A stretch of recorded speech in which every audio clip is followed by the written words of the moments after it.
And I'm Noah Johns, and this is Tuesdays Today in History. The date? Yep, it's March 17th, and happy St. Patrick's Day! Let's kick this into gear. On this day in 461, St. Patrick, a Christian missionary bishop and apostle of Ireland, died. To this day, the whole world celebrates St. Patrick's Day on March 17th in his honor. Do you know why everyone wears green on St. Patrick's Day?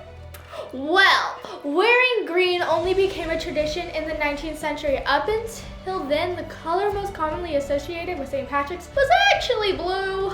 Moving on to this day in 1531, the Portuguese navigator Ferdinand Magellan reached the Philippines. Well, some records actually say March 16th, but here at Homeschool Today, we are sticking with March 17th. Magellan spent more than a month in the Philippines trading with local leaders and trying to convert them to Christianity. Magellan grew angry with one chief who refused to cooperate with his efforts. He ordered an attack on the chief's village, where Magellan was wounded and the fighting, but held his ground while the rest of the men escaped back to their ship. Magellan later died on that beach in the Philippines. Did you know that the city of Boston held its first St. Patrick's Day parade on this day back in 1737? Then in 1762, New York City held its first ever St. Patrick's Day parade.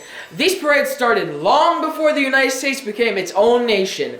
All these years later, both cities still have huge parades every single year. Well, back in 1766, Britain repealed the Stamp Act. The Stamp Act was a tax that was imposed by Britain on the American colonists. It required them to pay a tax on every piece of printed paper that they used. Everything from legal documents to licenses to newspapers and any other publications were taxed. Even playing cards were taxed. This tax angered the colonists and was one of the events that led to the Revolutionary War. In the year that started it all for America, 1776, and just a short 10 years later, British forces were forced to flee Boston following General George Washington's successful placement of fortifications and cannons on Dorchester Heights. This was to prevent what could have been a repeat of the Battle of Bunker Hill, where Howe decided to retreat to Nova Scotia. On this day in 1884, John Joseph Montgomery made the first manned-controlled heavier-than-air glider flight in the Otay, California. Wow, Hannah. Hannah, if you like paintings, in 1901, the paintings by the late Dutch painter Vincent van Gogh were shown at the Berlin Gallery in Paris. There were 71 of his paintings on display, which used bold brushstrokes and expensive colors in a unique way, caused a sensation across the art world. In 1905, Franklin D. Roosevelt married Eleanor Roosevelt, who was a distant cousin.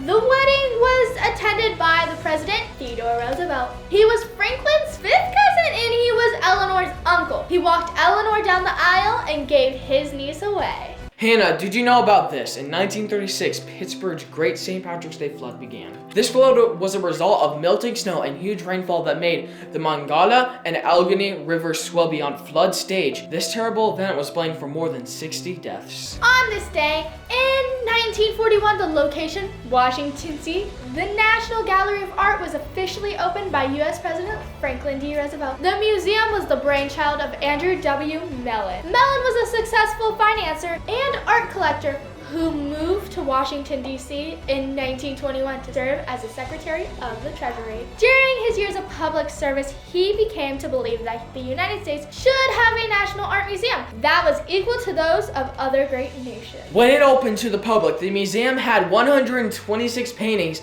and 26 sculptures that Mellon donated to the American people. Today, its collection features roughly 141,000 paintings, drawings, photographs, and sculptures that date all the way back to the Middle Ages. Room, Noah, because on this day in 1949, the first Porsche automobile, a Porsche 356, was shown at the International Automobile Show in Geneva, Switzerland. Get your motor running. Head out to the highway. Alright, get back on the box, dude. Press start, thank you. Okay, Dad, slow down.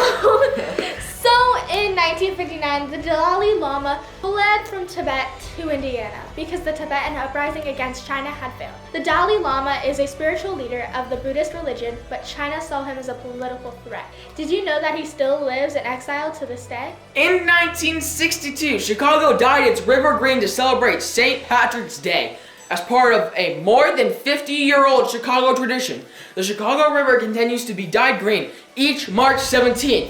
The dyeing of the river is traditionally sponsored by the local plumbers union. Wow. Wow, Dad's dancing was off the hook. Pause segment 4. Wahoo! Oh my gosh. I look good. Yes, you do. Good and terrible. What a great year, because on this day in 1967, Snoopy and Charlie Brown were featured on the cover of Life magazine. Well, Hannah, in 1969, Golda Meir became the first female prime minister of Israel. Golda had been born in Russia, but her family was immigrated to the United States when she was a child. She went to school in Milwaukee, Wisconsin, before becoming prime minister of Israel. She was one of 24 people, whom only 2 were women, to sign the Israel Declaration of Independence on May 14th, 1948. Very interesting, Noah. The year 1992, a vote on ending apartheid was held in South Africa. Apartheid had been in place since 1948 in South Africa. Apartheid was a system of segregation and discrimination based on race. Voters were asked if they could support a change to equal rights for all people regardless of race. Only white South Africans were allowed to vote. The result of the election was huge victory for the yes side. This resulted in apartheid being terminated and started a new chapter in the history of South Africa. In 2004, NASA's Messenger spacecraft became the first craft to enter into orbit around Mercury. The probe took more than 270,000 pictures before it crashed into the surface of Mercury, where it was destroyed on April 30th, 2015. In 2009, the Seattle Post Intelligencer printed its final edition. The paper had been in print for 146 years. What makes this unique is that the paper was the first in the country to become an online-only news medium. It was the largest daily newspaper to be run entirely as a digital news print. It's time for famous birthdays In history! Yeah, Hannah, there are some famous people from history with March 17th as their birthday. Yep, in 1834, the German engineer and inventor Gottlieb Daimler was born. He invented the world's first motorcycle in 1885, which was called a Reitwagen, which translates into English as a riding car. Well, in 1914, American NFL Hall of Fame quarterback Sammy Baugh was born in Temple, Texas. He spent his career playing for the Washington Redskins. History is so fascinating. So many things happen every day all around us and have for thousands of years. You can discover more about interesting history that happened on this date or any other date by searching online or visiting your local library. Please hit the like button at the bottom of the screen. It's what keeps us making these videos. And don't forget to subscribe and hit that little bell so you will be among the first to know as new videos are released. In the famous words of Maya Angelou, history, despite its wrenching pain, cannot be unlived, but if faced with courage, need to be lived again.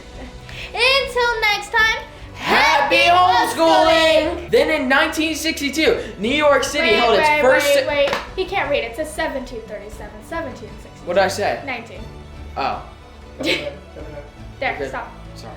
That's fine. Thank you for correcting me. I thought you were just Would being... have made a big difference.